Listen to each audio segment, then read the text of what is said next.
Welcome to Weight Loss Wednesday, episode 6. Special guest, Dr. Angelica, Mastrodicasa. Yes. It takes so long to say your name. It's a long one. It's a long one for sure. No middle name? I do have a middle name. I do. I remember it now. Oh, you do? Okay. That one's, you should just go with that, shorter. So why Weight Loss Wednesdays? I think it rolls off the tongue. And I think it's a nice reminder each week of things that we can be doing to improve our body composition, be mindful of what we're doing to our bodies, why weight management is important, not just vanity. Yep. But I mean, that's not a bad thing. No, it's not a bad thing. It's up to you. Really. People, I mean, that's really, I mean, I've never told a patient that they should change their body. Actually, I've had more often telling people to gain weight. Really? Yeah. Yeah, I tell people, because a lot of times they'll be like, I want to be the weight when I got married. I'm like, well, when did you get married? And they're like, 1974. I'm like, you shouldn't do that. Like, just a decade of pollution is going to add 5 pounds. Yeah. So I think there has to be reasonable expectations. Yes. And we do body composition, and there's all the BMI charts. But really, at the end of the day, you got to like see what suits you and what makes you feel good, makes you feel strong and healthy. And people will recognize this as they get a little bit older. When someone loses a lot of weight, they look very like frail. Yes. I agree. Okay, good. I'm glad you agree. Now on to what we really wanted to talk about. Lemon water. Yeah. What about it? Because everyone says they do it. I don't know who started this. For weight loss specifically. Well, mostly. I mean, they'll say, I want to, detox my liver. But what they're really saying is, I want to poop a mountain and feel 10 pounds lighter. I would say that drinking water will do the exact same thing as drinking lemon water. I think if you like the flavor of it, sure, add some lemons, but there's probably no evidence that lemon water will help you lose weight, in my opinion. There's so many disappointed lemon people right now. Well, sorry to break the news. Well, they probably know at this point that drinking lemon water probably hasn't given them the results that they're looking for. They're probably thinking, like, if only I drank more lemon water. I mean, I think that there is something to the alkalinity effect, maybe. With the lemon? Yeah. I mean, that's similar to people who drink apple cider vinegar in their water before That's a meal. my next. What's wrong with apple cider? I wrote it down. Apple cider vinegar. Did you read off my No, chart? I didn't. Put it over here. But Flip it over. I think apple cider vinegar actually has a little bit of research, but it's not really for weight loss. It's for blood sugar regulation. So, well, which could help with the weight loss potentially. See how that just evolved into. Dr. Angelica is guaranteeing apple cider vinegar will help you lose weight. Not alone, though. Doing that alone will not give you a lot of results. Well, there is something to be said about if someone's doing lemon water or apple cider vinegar first thing in the morning, they're probably starting their day off right. Yes, the intention's Isn't that a there. motivator? I think so, too. I do think that dentists wouldn't love the idea of apple cider vinegar in water because of the enamel. I've heard that. Dentists are so depressing. They're like just the like curmudgeon of the medical world. So maybe don't tell your dentist if you're we had a bunch of dentists just sign off. I mean, okay, well, within moderation, okay, brush your teeth or whatever. Or gargle and fluoride. And you'll be fine. No, don't do that. So, I mean, I wanted to have you on so that we can like address some myths or facts and highlight things that actually do help with weight loss. Sure. But I think the best way to start your day is with a healthy breakfast. For sure. And so what would that look like as a naturopathic doctor? I would say a ton of protein. I think that we talk about protein all the time, but people don't actually understand what 30 grams of protein looks like or 20 grams of protein looks like. Well, what does it look like? How many eggs is that? So like 10? An egg is 4 grams of protein-ish. It's got to be more than depending that. on the size. I feel like eggs are getting like shortchanged. Well, I don't know how they're making them now, but I feel like a great breakfast would be looking at like a high protein Greek yogurt or like a cottage cheese if that's your thing. Yeah. You don't like dairy, I know. I know you're really disappointed. Yeah, as you spoke, my backlighting went off. It's a sign. The lights just went off. Yeah, they're like, okay, but listen, if you're into dairy, then obviously And you those can are great. digest it well, yeah. Well, okay, all right. Well, those are your words. But Mm-hmm. so So let's say non-dairy options. okay, non-dairy option. Honestly, a protein shake. Oh gosh, A protein either shake. dairy or fake food. Okay, fine. Okay, so if we're not doing a protein shake, then yeah, I would be looking at something with healthy fats and protein. So doing avocado, doing eggs, or even honestly, who don't love breakfast. I think a lot of people don't love breakfast, and I think there's no problem with having leftovers from dinner in terms of leftover chicken breast, Wow. and things like that. If you're able to digest it in the morning. Well, that's another thing a lot of people complain about is I don't feel hungry in the morning. Mm-hmm. And to stimulate that appetite, it's kind of like an uphill battle. Well, the question is like, why don't you have the appetite in the morning? Because not no one. A lot of people are in a rush. And the more often that you skip breakfast or delay breakfast, you end up like shutting down that appetite. And so like you're like, I don't really get hungry until about noon. Yep.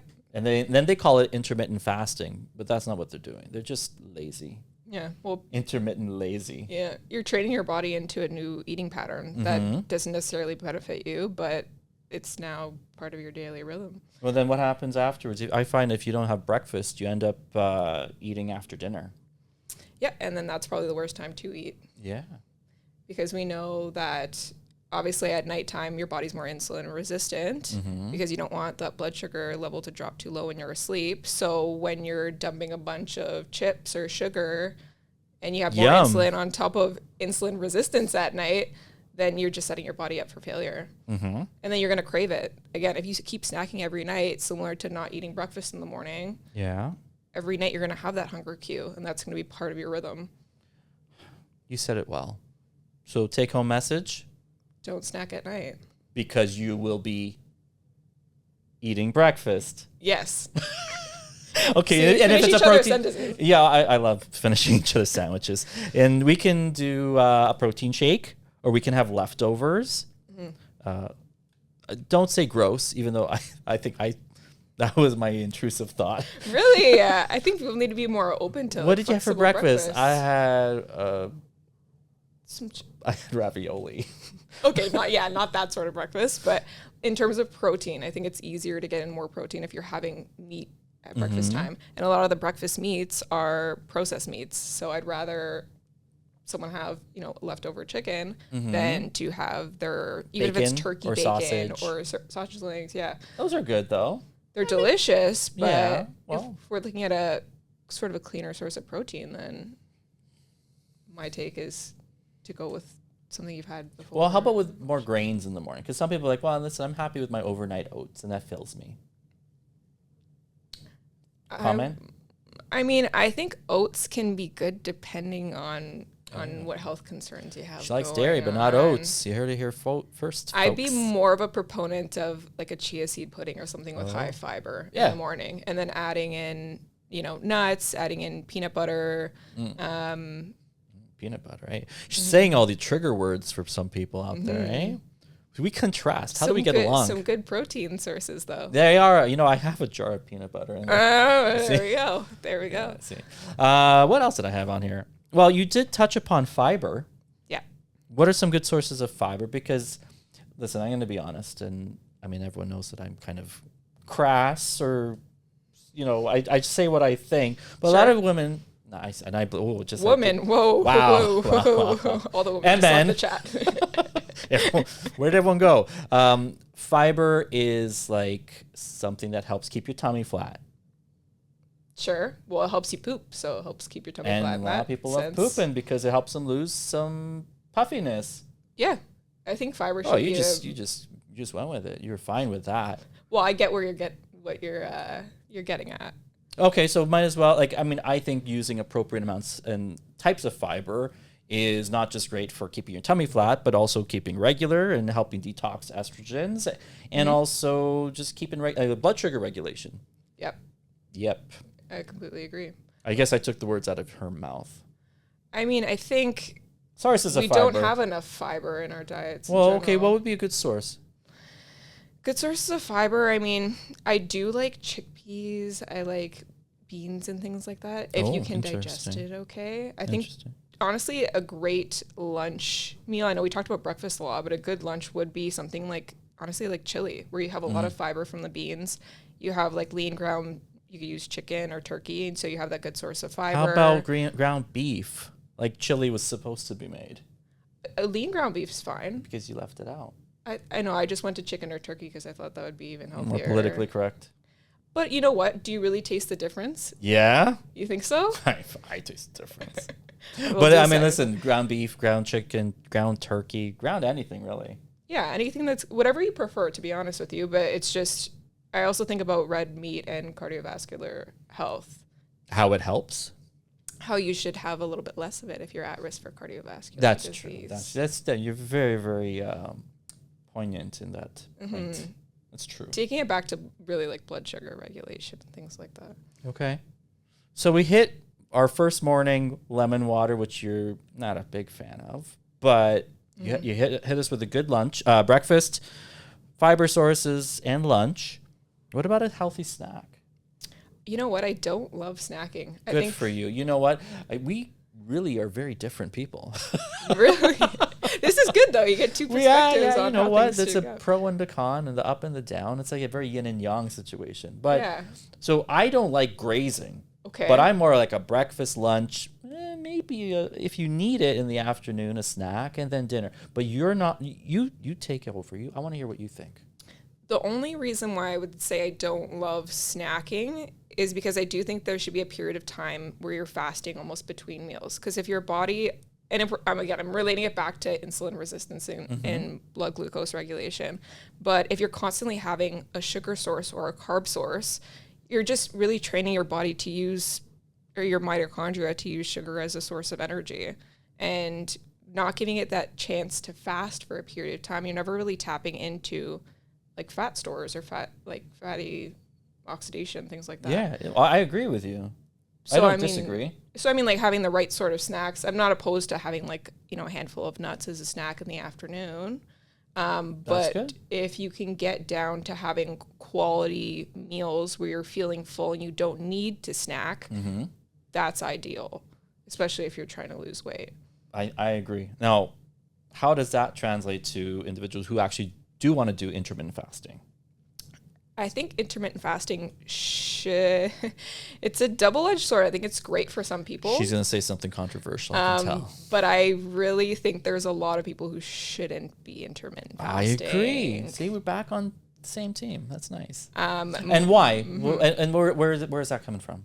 So there is, I think, some research in women with PCOS where, they were doing intermittent fasting and insulin resistance actually, was increasing over that period of time.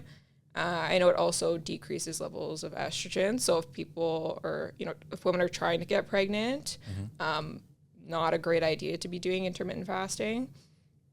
There's just some scenarios where it's not the best choice, and there's other ways to lose weight. Like, Tell us. I don't know why. That's the whole point of this. Hit us with some. In terms of losing weight, I mean, you have to start with food, 1,000,000,100%. Should you consume less calories or more? If you just want to lose weight, period. Technically speaking, according to the science, it's like you need to have fewer calories. But also we're looking at what are you filling your plate with? Because you can eat 1,200 calories and feel hungry 30 minutes after, or not full at all. You can have 1,200 calories and not be hungry for hours. So I think that's important. I think what you're eating is more important than the quantity of your food. That there's something to be said about that. That's interesting. And the calories of that actual meal. Let's say someone's having 1,200 calories, all protein and healthy fats. Okay, good. What's going to happen? I mean, I would expect them to be more full. We know that like having a lot of protein and fat will cause hormones like CCK to send message to the brain saying that we are full, rather than what happens when we have sugars and carbs and things like that. And I think people acutely know what that feels like when you have a plate of pasta. You're probably not going to be full very long. If you have a plate of eggs, I don't think you're going to be hungry for a while. Yeah. And where does physical activity creep into caloric intake, perhaps? Well, anyone who's trying to lose weight cannot just be doing one or the other. You can't just be exercising. You can't just be eating right. Sure. You need to be doing both.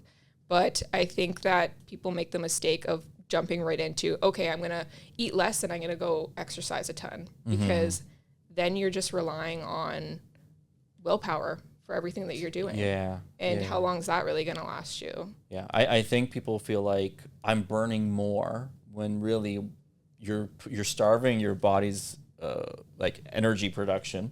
So then it's like, where is this energy coming from? You're probably breaking down more muscle than anything else. Yeah, exactly. And it plus, like, you're looking at, you could be eating all the right foods and exercising and still not lose weight. And that's where, I mean, people come and see a naturopath to see, you know, am I really stressed? Does cortisol have something to do with it? Are you sleeping at night? I mean, if you're exhausted and you're not sleeping at night, then no, you're not going to be able to exercise at the capacity that you want to, and you're not going to be able to make the right food choices because you're going to be exhausted. I feel like you read all my notes, and that's okay. I just wrote them down like 10 minutes before you came upstairs. And then because you practically hit all like what I wanted to cover, and then just lastly, like you kind of had a segue, like then people come to see a naturopath. And so maybe touch upon some supplements that are great in terms of the weight loss process. So I would say if cortisol is a factor, then using herbs like holy basil is really good. There's a product called Cordyline. It's by BioClinic Naturals. I don't know if you know that product. No. Really? It has magnolia, ashwagandha, L-theanine, so quite a few different herbs. And that really would be focused on, you know, cravings, regulating cortisol so you don't have those cravings all the time. All right. Or doing something like inositol for cravings, which I know you love. I think that's a really good, even if, again, if you're doing something like a protein shake and you have inositol powder and just putting that in with it, easy combination. For the people who want to support mitochondrial health, Okay. then you can do like an L-carnitine. Yeah. Which isn't a bad idea. Or there's there's supplements for weight loss, like EGCG. Does that really work? I wouldn't bother. to be completely honest. How about you just, you know what? That's the truth. Forgot I said that. It's out there. I think there is some research that I think it helps you burn calories even at rest. But I think it goes back to like caffeine and using caffeine. Oh, so you just use caffeine instead? Which you could, but I again wouldn't recommend it. Because again, then your body's just jittery. It's tired. You're working off of like adrenaline and stores that you shouldn't be. And then you could create other problems where, okay, now I'm not sleeping at night because I'm drinking 5 coffees a day, but I look a little bit better. Okay, how long is that going to last for? No, it's true. And I'm kind of being funny, but the truth is you can take something that gives you some short-term results, but long-term is going to be more problematic for you. Yeah. Is there a diet that you find, and we'll kind of wrap it up with this, is there a diet that is something like a go-to you find is really useful for kickstarting a weight loss or helping go through a plateau? Is it calorie restriction? Is it anti-inflammatory? What's something you would use? So I'm not big on the trendy fad diets unless something else is going on where it's a digestive concern. What would you qualify as a trendy diet? Like keto? Yeah, I don't love keto. Okay. Keto is one of them. I do like Mediterranean diet. Yes, is a great fundamental diet, but in terms of weight loss, I'm really looking at kind of a low carb, high protein, high fat, more so high protein diet. Yeah. I use a low carb Mediterranean diet. Yeah. Gluten, dairy free. That's great. Yes. Sorry. I have to squeeze that in there. there. But honestly, doing something like that, calorically restricting, but kind of, you know what, I feel like you have to see how things go. It's ideal to have, 1 to 2 pounds of weight loss per week, but there are tons of people out there who I'm sure have tried a million different diets, and for some reason, keto sticks with them and they lose weight on that, but they don't lose weight with something else. Yeah. I think everyone's body's really different. And that's part of the challenge of weight loss. I feel like keto works initially. Yeah. Because you're just avoiding so many carbs, and then there's a little bit of a plateau, and you just can't push through. I think people do keto wrong with the high fat. I think they think, oh, this is great. I can have red meat and I can have cheese, and this is amazing. And then they stop the diet because they've, lost the weight, and they think things are great. And then they're still going towards the red meats, but now they're adding in the carbs, and yeah, it's a bad combo. It's just, you're not getting great protein sources or fat sources, I would say. It can be done right. Do you find it's easier for men on keto? I do. I see more men on keto than females. Yeah. For whatever reason. Yeah. I don't know. And like, as a parting thought, what? I mean, this is a loaded question. Maybe it's maybe a conversation for another time. But what can they use as a good gauge for what their body composition numbers should be? Because a lot of people come in with looking at the BMI. And their BMI might be like 24 or 25. And it's like, it's high. I want to be down to 21. But they're not considering their muscle mass, and they're kind of hyper-focusing on the weight as opposed to proportion. Like, what are some indications or gauges that you could say, like, hey, look at this before you start wanting to lose 20 pounds? The in-body. 100%. my body composition analyzer. I love it. I mean, it's the only way. I mean, yes, you can use waist circumference and things like that, which is better than just using BMI. But if you can actually see percent body fat, percent muscle, and things like that, you can target what you really need to work on, because you have someone who maybe is in a great BMI range, and you would never think that they're unhealthy or they need to change their body composition. And then they get on the scale and they're, have a really high percentage of body fat, and that's what's making up their weight. So you never really know. You can't just look at BMI ever. Yeah. I love the in-body, and I like to see the progress over time. And every so often I'll be like, hey, can I put this your chart on Instagram? And one person recently, I think she's 50, and she dropped, I think, about 20 pounds in the last year. And it was just hard work. Yeah. And it's doable. And it's not an age limitation. Nope. It's not cost. Like, I mean, if you find a diet that you can be disciplined and consistent with, and you make the time during the week to train, you get results.